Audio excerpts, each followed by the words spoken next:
আমাদের দেশে এমনি ধুলাবালির কারণে ওরকম চুল ফ্রেশ রাখাটা টাফ। আর যেহেতু আমরা কাজে ব্যস্ত থাকি এবং এক এক হেয়ার স্টাইলে অনেক সময় চুলে এই স্প্রে দেয়, পাউডার দেয়, একটু কষ্ট হয়ে যাবে, চেষ্টা করতে হয় মেনটেন করতে। ফ্রিকোয়েন্ট চুল কাটো তুমি? আমি মাসে একবার, স্পেশালি আমি আসলে শাকিব খানের গ্রুমিং স্টাইলিং এর থেকে তার গ্রুমিংটা বেশি করে ফেলি। তার দাড়ি, চুল, স্কিন, মানে মাশাআল্লাহ এত সুন্দর স্কিন, এত এখনো ভাবে মেনটেন করছে, তো এইগুলো আসলে আমি চেষ্টা করি তুমি আসলে কি করো।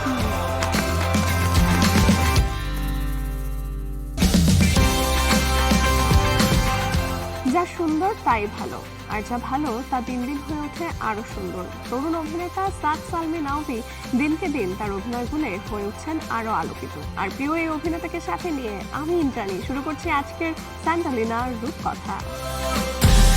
সাদ সালমি নাওভি এই সময়ের প্রতিশ্রুতিশীল অভিনেতাদের মধ্যে অন্যতম। ওয়েব সিরিজ কারাগারে তরুণ আলফ্রেড কিংবা বিএনজি সিরিজের সামির চরিত্রে প্রথম নজর কেড়েছিলেন তিনি। তাণ্ডব চলচ্চিত্রে ইভন চরিত্রেও তিনি বেশ প্রশংসিত হয়েছেন। 70টিরও বেশি টিভিসিতে মডেল হয়েছেন তিনি। ভয়েস আর্টিস্ট হিসেবেও নিয়মিত কাজ করছেন। স্যান্ডেলিনার রূপকথায় আমাদের আজকের অতিথি অভিনেতা মডেল সাদ সালমি নাওভি।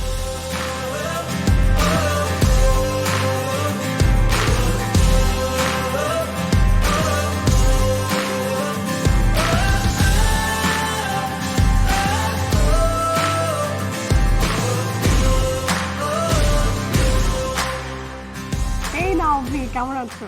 আলহামদুলিল্লাহ ভালো আছি।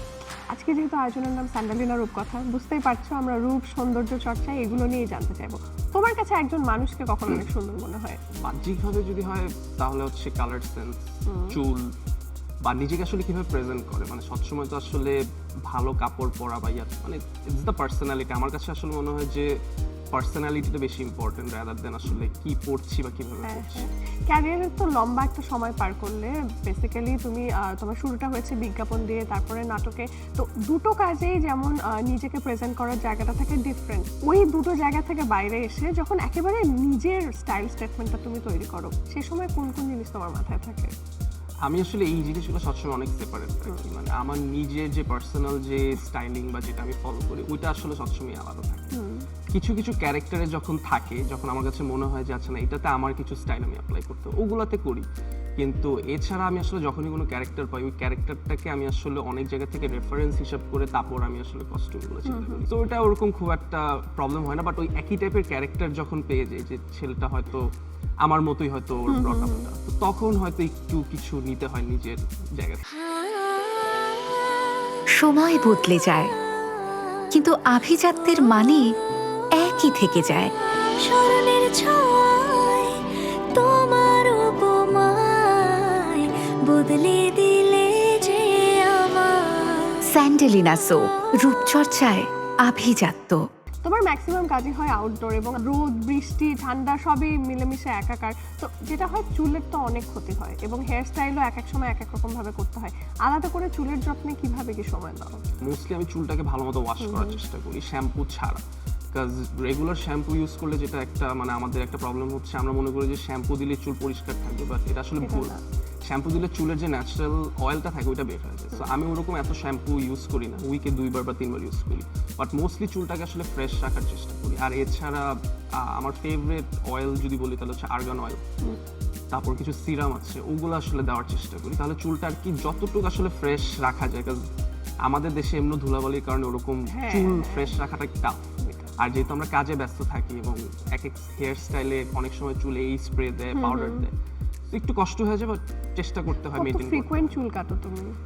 আমি মাসে একবার গিয়ে জাস্ট একটু। আর তোমার নিজের কোন লুকটা পছন্দ, মানে একেবারে বিয়ার্ড লুক নাকি জাস্ট একটু ট্রিম করে ছোট করে রাখা এখনকার মতো? এটা পুরোটাই মুডের উপর ডিপেন্ড। মানে এখন মানে এই লাস্ট 1 মাস আমার আসলে পুরো মানে দাড়ি ছিল, তো এখন পরে ভাবলাম যাচ্ছে এখন আবার একটু different। আমি আসলে নিজেকে এক লুকে বেশি দিন দেখতে একটু বোর হয়ে যায়, খুবই স্বাভাবিক। হ্যাঁ। বাই দ্য ওয়ে, তুমি বিগত কিছুদিন আগেই থাইল্যান্ডে লম্বা একটা সময় কাটিয়ে এসছো, অনেকগুলো নাটকের শুটিং ছিল। সেখানকার মানুষদের স্টাইল স্টেটমেন্ট, সেখানকার মানুষদের কাপড় চোপড়, তাদের ফ্যাশন সেন্স তোমাকে কতটা ইন্সপায়ার করেছে আমাদের বাংলাদেশের প্রেক্ষাপটে? আই থিঙ্ক আমাকে অনেক ইন্সপায়ার করেছে, কারণ যেহেতু অনেকটা দিন, প্রায় 20 দিনের মতো আমার থাকা হয়েছে, তো ওইখানকার মানুষজনের সাথে মিশা বা দেখাটা হয়েছে। তো ওদের স্টাইলিং এর যে জিনিসটা আমি তোমাকে কিছুক্ষণ আগে বলছিলাম যে আমরা বাংলাদেশে আসলে লাইট কালারের কাপড় একটু কম পরার চেষ্টা হ্যাঁ, করি। যে আমি আজকে ধুলা। হয়তো শোতে আসছি দেখে পরে আসছি, কারণ ধুলাবালি ময়লার জন্য। তো বাইরে আসলে ওই জিনিসটা দেখলাম যে ওরা আসলে খুব কম কয়েকটা কালারের উপর থাকে। So আমিও আসলে ওই জায়গা থেকে পিক করলাম যে আসলে আরো অনেক ইন্টারেস্টিং লাইট কালার প্যালেট আছে যেগুলো আমরা বাংলাদেশে আসলে পরা হয় না।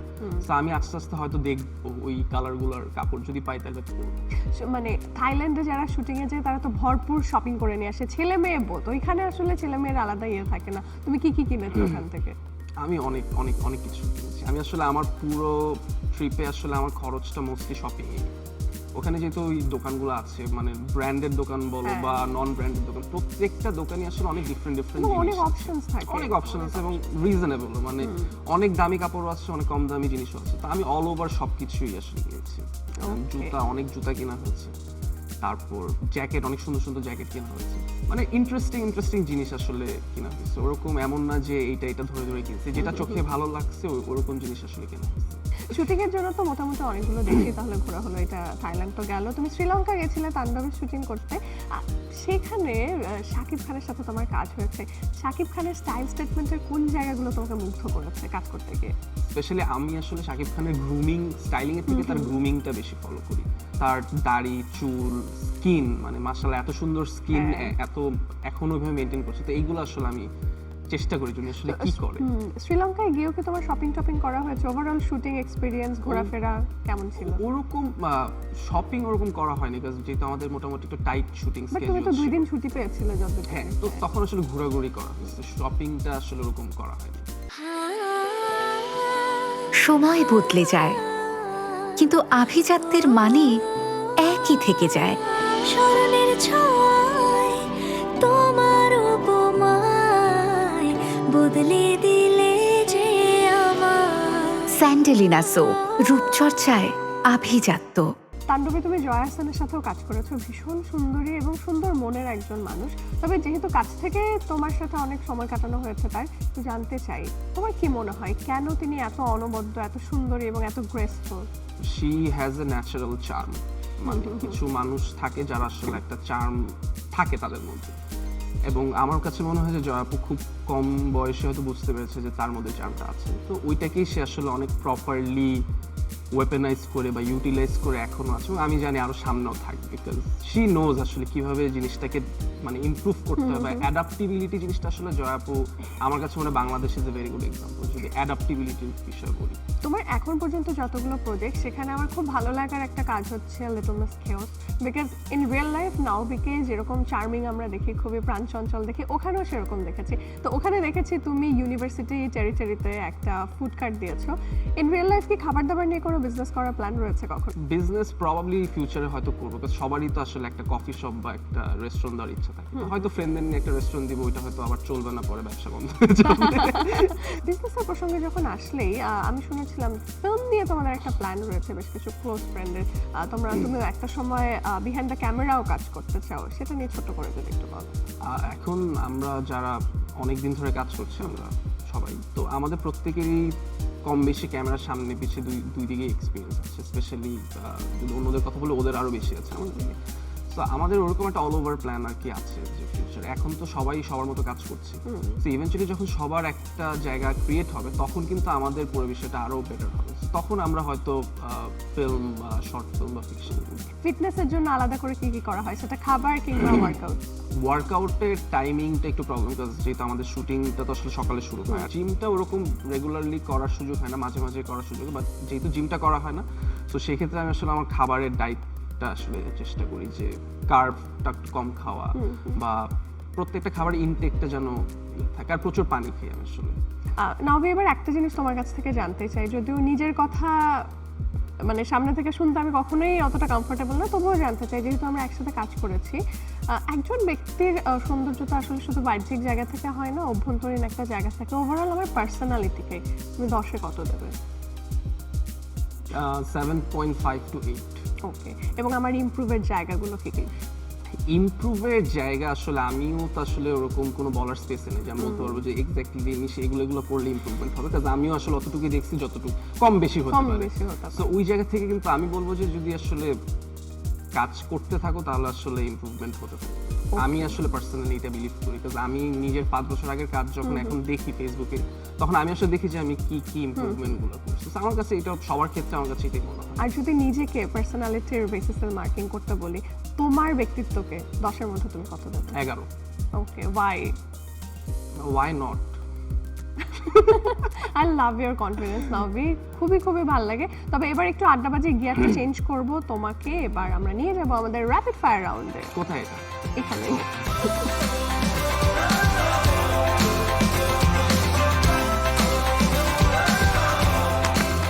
তো নাভি, আমরা চলে এসেছি আমাদের র্যাপিড ফায়ার রাউন্ডে। আমাদের দুটো রুলস রয়েছে। নাম্বার 1, তুমি কোনো প্রশ্নের উত্তর স্কিপ করতে পারবে না, যা প্রশ্ন করবো উত্তর দিতে হবে। তবে তোমাকে খুব ফাস্ট ফরওয়ার্ড আমি কোয়েশ্চেন করব, তোমাকে আরো র্যাপিডলি আনসার করতে হবে এবং যে উত্তরের মধ্যে থাকতে হবে ফায়ার। রেডি? খুবই অরিজিনাল দুইটা ক্লু বলো, আগে জীবনও শুনিনি এরকম। তোমার হিউমার অনেক জোস। চলো, তোমার প্রথম প্রেম কত বছর বয়সে? 12-13 হবে। সত্য মিথ্যার উত্তর দাও। নাভি ইজ সিঙ্গেল নাও। সত্য। তুমি রেগুলার স্পা সার্ভিস নাও। না। তুমি শপিং এ গিয়ে ইম্পালসিভ হও। হ্যাঁ। তুমি ঘুম নিয়ে অনিয়ম করো। না। খুব বেশি এক্সপেন্সিভ হওয়াতে এখনো কিনতে পারোনি এমন একটা জিনিসের নাম বলো যেটা কিনতে চাও ভেরি সুন। আমার একটা ঘড়ি অনেকদিন ধরে পছন্দ, ট্যাগ হিউয়ারের মোনাকো, সো হোপফুলি ওটা সামনে কিনতে পারবো। হাইট ছাড়া তোমার বডি পার্টসের আর কি তোমার খুবই প্রিয়? চোখ। এই সময়ে নায়িকাদের মধ্যে কার ফ্যাশন সেন্স তোমাকে খুব মুগ্ধ করে? আই থিঙ্ক সাফা করবো। একটা দিন যদি নিজেকে প্যাম্পার করার সুযোগ পাও, কি করবে? সেলুনে যাই, গিয়ে পর মামাকে বলি। তো মোটামুটি 3-4 ঘন্টা ওখানে অনেক কিছু করা। যখন জিমে যাও, তোমার সবচেয়ে ফেভারিট এক্সারসাইজ কোনটা? ট্রাইসেপস আর শোল্ডার। ব্রেকফাস্টে বেশিরভাগ সময় কি খেতে পছন্দ করো? ব্রেকফাস্ট করা হয় না, ব্রাঞ্চ করা হয়। ব্রাঞ্চে কি খেতে পছন্দ করো? ভাত। ঢাকা শহরের কোন রেস্টুরেন্ট বা কফি শপে তোমার বেশিবার যাওয়া হয়? আর রিসেন্টলি আমার একটা খুব ফেভারিট একটা বার্গার স্পট আসছে, সেটা হচ্ছে স্ম্যাশ বার্গার। ওইটাতে সুযোগ পেলি মানে জাস্ট কিছু একটা লাগবে যাওয়ার জন্য। বিয়ে তো করবেই একদিন, হানিমুন নিয়ে কি প্ল্যান? কোন দেশে যাওয়ার ইচ্ছা? যেখানে ভাগ্য নিয়ে যাবে সেখানে যাবে। থাকে না নিজের চয়েস? না, আমার কোনো চয়েস নেই। কয়েকটা অপশন দিচ্ছি, যে কোনো একটা করে চুজ করতে হবে। চা না কফি? কফি। ভুনা খিচুড়ি নাকি তেহারি? বোনা কিছু। শার্ট প্যান্ট আর পায়জামা পাঞ্জাবি? পায়জামা ভালো। ওকে, স্ট্রেট কাট জিন্স আর ব্যাগি জিন্স? এখন ব্যাগি। দিন না রাত? রাত। গাড়ি না বাইক? গাড়ি। শাড়িতে নারী নাকি ওয়েস্টার্ন ড্রেসে নারী? শাড়িতে না। ঘড়ি না সানগ্লাস? ঘড়ি। মিউজিক আর মুভিজ? মুভিজ। অ্যাকশন মুভি নাকি রোমান্টিক মুভি? অ্যাকশন। ক্রিকেট আর ফুটবল? ক্রিকেট। আর্জেন্টিনা না ব্রাজিল? আর্জেন্টিনা। অনেস্টলি খুবই মজা লাগলো, বিকজ মানে শুটিং এ থাকলে বা কাজে থাকলে এরকম ভাবে আসলে আড্ডা মারার সময়টা হয় না। আজকে বেশ খানিকটা আড্ডা মারলাম। আমি কিন্তু অনেক আড্ডা মারি শুটিং এ, সুযোগ পেলে আড্ডা মারি। তোমার সাথে আমার আড্ডাটা সামহাও এইভাবে হয়ে ওঠে না। বাট এবার স্যান্ডেলিনার রূপকথা তোমাকে তো এটা খুবই ভালো লাগলো, এবং আজকে স্যান্ডেলিনার রূপকথার পক্ষ থেকে নাভি তোমার জন্য রয়েছে একটা আকর্ষণীয় gift hamper. Thank you so much এটা দেওয়ার জন্য, এবং ধন্যবাদ মাছরাঙ্গাকে এবং স্যান্ডেলিনাকে এত সুন্দর একটা প্রোগ্রাম অর্গানাইজ করার জন্য এবং আমাকে ডাকার জন্য। So thank you so much.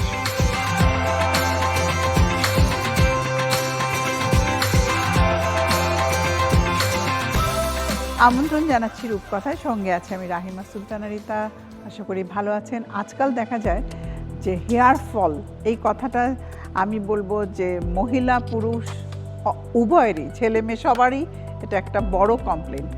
তো সিম্পল কিছু ঘরোয়া পদ্ধতি দিয়ে আমরা চাইলে এই হেয়ার ফল কন্ট্রোলটা করতে পারি। তাহলে চলুন আমার সাথে দেখুন কি কি উপকরণ দিয়ে আপনি আপনার হেয়ার ফল কন্ট্রোল করবেন। আমার সঙ্গে রয়েছে আজকে মডেল মেহেক। মেহেক কেমন আছো? ভালো আছি, আপনি কেমন আছেন? আমি ভালো আছি। মেহেক কি কি কাজ করছো এখন? আমি এখন স্টিলে কাজ করছি, টিভিসি ওবিসিগুলো করছি, আচ্ছা আচ্ছা, আর পাশাপাশি পড়াশোনা করছি। খুব ভালো। তা আসলে অল্প কিছু ঘরোয়া জিনিস এখানে। আমলকি পাউডার, আমলকি চুলের গ্রোথ বাড়াতে সাহায্য করে, হেয়ার ফল কন্ট্রোল করতে হেল্প করে। একটা মেথি পাউডার মিক্স করে নিতে হবে। আর আছে হলো ত্রিফলা, আমলকি, হরিতকি, বহেরা, এই তিনটা একসাথে মিক্স করেই আমরা ত্রিফলা করি। ব্যাস। এরপর যেটা করতে হবে, এটাকে 1 কাপ পরিমাণ পানি দিয়ে বয়েল করতে হবে। বয়েল করলে এটা অনেক দিন থাকবে। বয়েল করে আমি প্রায় 15 দিনের জন্য এরকম একটা ছেঁকে এরকম একটা বটলে নিয়ে রাখতে পারবো। আর জিনিসটা এইরকম হবে, এই যে আমার হাতে আছে, কনসিস্টেন্সিটা এরকম হবে, পাতলা ঘন, এটা সিরামের মতো হবে। ইউজ করাটা ইজি, আমরা খুব সহজে এটা ব্যবহার করতে পারি। আর ব্যবহার করার আগে একটা ভিটামিন ই ক্যাপসুল যদি আমরা অ্যাড করতে পারি তাও ভালো। আবার যখন আমি প্রিজার্ভ করব তখনও লাস্টে বয়েল করার পরে ছেঁকে ঠান্ডা করে এইটুকু পরিমাণে আমি 3টে ভিটামিন ই ক্যাপসুল এখানে দিয়েছি। তারপর এটা ফ্রিজে রেখে দিয়ে শেক করে এরকম ভালো করে মানে খুবই সুন্দরভাবে এটা আমরা ইউজ করতে পারি। প্রিয় দর্শক, তাহলে চলুন আপনারা কেমন করে আপনাদের উপর অ্যাপ্লাই করবেন তাই দেখুন। বেশ,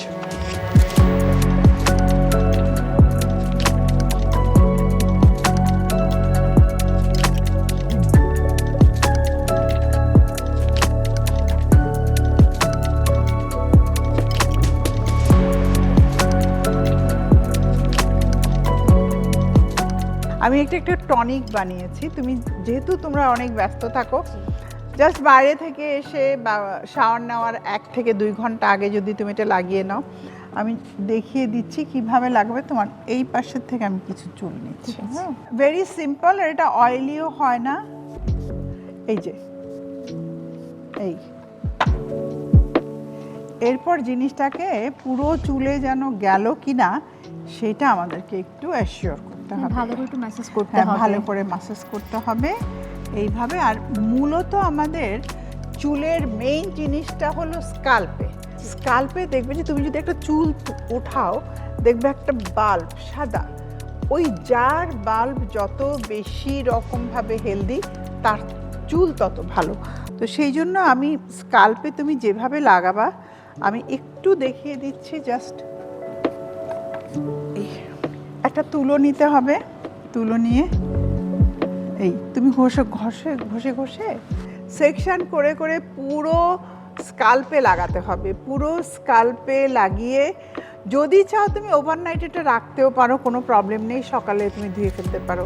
বাট এতে করে যে নিউট্রিশনগুলো আছে চুলের জন্য, যে খাদ্যটা দরকার সেটা কিন্তু আমরা পেয়ে যাচ্ছি। মানে 3 ডেজ যদি তুমি করতে পারো উইকে, বা 2 দিন করতে পারো, তাহলে দেখবে যে তোমার হেয়ার ফল অনেকটাই কমে গেছে।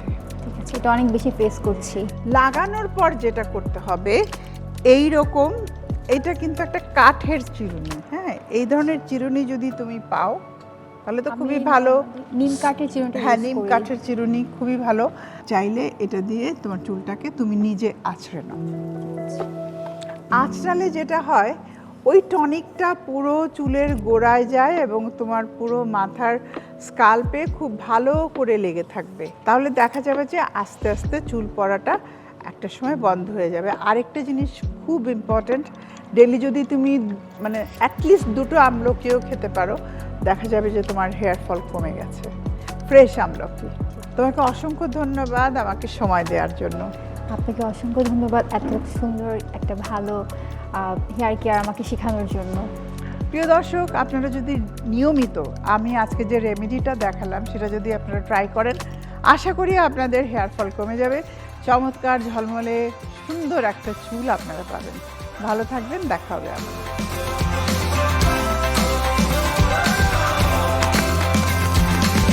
প্রিয় দর্শক, আপনাদেরকে অভিনন্দন জানাচ্ছি আপনাদের প্রিয় অনুষ্ঠান স্যান্ডেলিনা রূপকথায়। সাথে আছে আমি সালদিন, আমার সাথে আছে শিলা এবং শ্রাবণ। চলুন এই পর্বে আমরা দেখব ইয়োগার মাধ্যমে কিভাবে আমরা আমাদের ব্রেন বা মস্তিষ্কের কার্যক্ষমতা বৃদ্ধি করতে পারি। সেজন্য আমাদের প্রথম যেটি করতে হবে সেটি হলো আমাদের এমন কিছু কাজ করতে হবে যার ফলে আমাদের ব্রেনের এক্সারসাইজ হবে, ভাইব্রেশন হবে, তার ফলে ব্রেন শক্তিশালী হবে, তার সঠিক অবস্থাটি ফিরে পাবে। আমরা সবসময় ইয়োগা শুরু করবার পূর্বে আমরা ক্রস লেগ পজিশনে বসে মনকে প্রথম স্থির করব। সেজন্য আমরা চোখ বন্ধ করে গভীরভাবে শ্বাস গ্রহণ করব, ধীরে ধীরে শ্বাস ছাড়ব। যত বড় করে শ্বাস গ্রহণ করবেন তত বেশি অক্সিজেন প্রবাহ হবে এবং মস্তিষ্ক ভালো থাকবে। যত ছোট শ্বাস গ্রহণ করবেন মস্তিষ্ক তত ক্ষতিগ্রস্ত হবে। এভাবে আমরা কমপক্ষে 3 থেকে 5 মিনিট করব।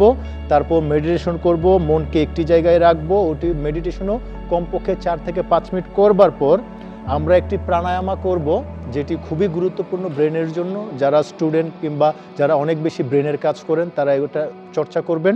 এটির নাম হলো ভ্রামরী প্রাণায়ামা। এটি আমরা 2 হাতকে আমরা প্রথমে কানকে বন্ধ করব, তারপর হলো চোখের মধ্যে একটা স্পর্শ করব, কিন্তু কোনো প্রেশার রাখবো না। কানকে কেন বন্ধ করব? আমরা একটা ভ্রামরি আওয়াজ করব, এই জন্য এটাকে বলে ভ্রামরি প্রাণায়ামা।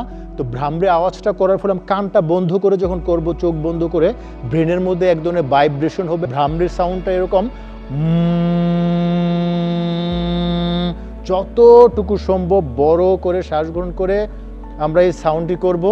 ব্রেনের ভাইব্রেশনটাকে আপনি ধরবার চেষ্টা করবেন। আপনি যখন ব্রেনের ভাইব্রেশনটা ধরবেন, আমাদের নার্ভাস সিস্টেম এবং অ্যাওয়ারনেসটা বৃদ্ধি হবে এবং এখানে একটি চমৎকার এক্সারসাইজ হচ্ছে। এখানে কমপক্ষে 10 থেকে 12টি রাউন্ড আমরা করব।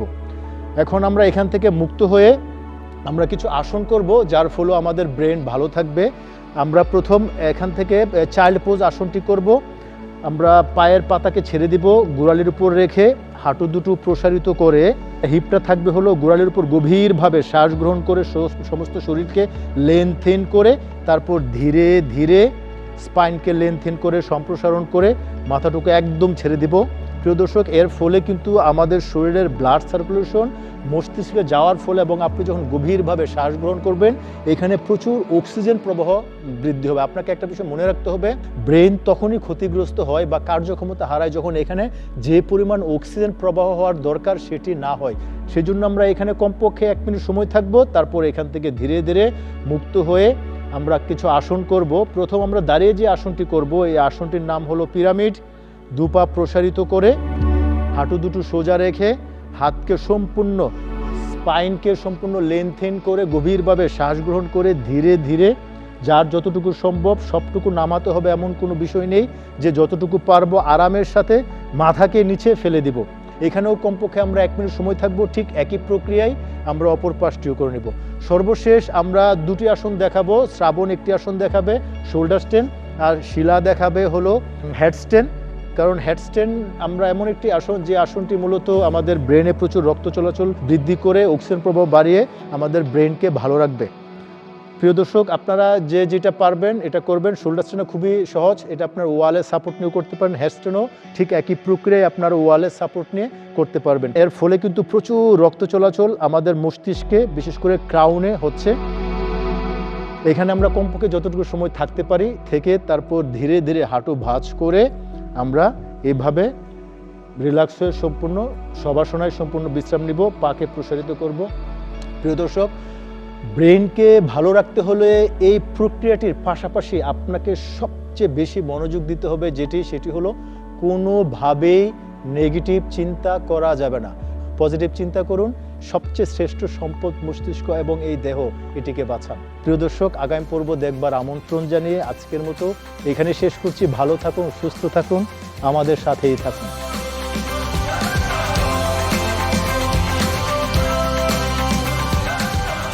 দর্শক, এতক্ষণ ধরে সবাই দেখছিলেন স্যান্ডেলিনা রূপকথা। এবার তো আমার যাবার পালা, বিদায় নিতে হচ্ছে। তবে আজকের মতন আগামী পর্বেও আমরা হাজির হয়ে যাব প্রিয় কোনো তারকার সাথে জমজমাট আড্ডা নিয়ে। সেখানে অবশ্যই থাকবে নতুন কিছু সৌন্দর্য চর্চার টিপস এবং বেশ কিছু যোগার আসনও।